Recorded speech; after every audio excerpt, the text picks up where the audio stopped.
A couple in California who lost everything in the Eaton fire in Altadena is finding a new reason to give thanks. Yeah, a diamond in the rough, glimmering through the ashes. Here's ABC's Danny New. This is probably not the engagement photo Brian McShay envisioned when he first bought the ring, but that was before he thought it was gone for good. I was like, we're going to look over here where my desk is. But you didn't tell her why. I did not tell her why. Brian and his now fiancée, Stephanie Raynor, tell ABC's Rob McMillan that they had been in their Altadena home for less than a year before the Los Angeles wildfires. This is what it looked like before they were told to evacuate on January 7th, and you can see what Brian and Stephanie found when they could finally return.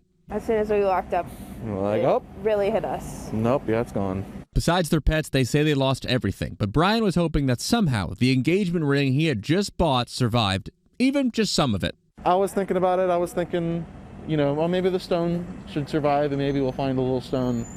I thought the ring was going to completely disintegrate. As you heard earlier, the ring was hidden in a now charred desk drawer, so they started digging around the area of its frame. However, like any engagement, Brian still wanted to maintain the surprise if he could. I don't know what you thought we were looking for, because it was pretty obvious that a lot of my stuff was gone. You have a lot of little gear. I don't know. I have a lot of little things, yeah. Well, Brian says he didn't have a lot of hope, and to make matters worse, there were even a few false alarms. I mean, you just brush away some rubble, and there's a little ring, and you pick that up, and it's actually a washer to something, and that happens like 4 times. But finally, and who knows how, Brian miraculously found the ring still intact. And since, hey, he was already down there. I was on my knees, and I was like, hey, will you marry me? And I'm in complete PPE, zipped up with the white hood and everything.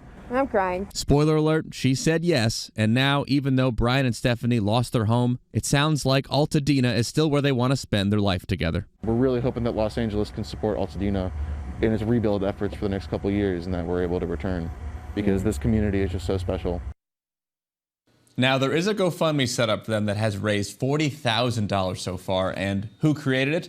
Well, the website says it was by 2 of Brian's bandmates, because apparently he is in an emo pop band called Good Terms, so shout out to his very good fellow bandmates. Maybe they can play the wedding. In New York, for ABC News, I'm Danny New.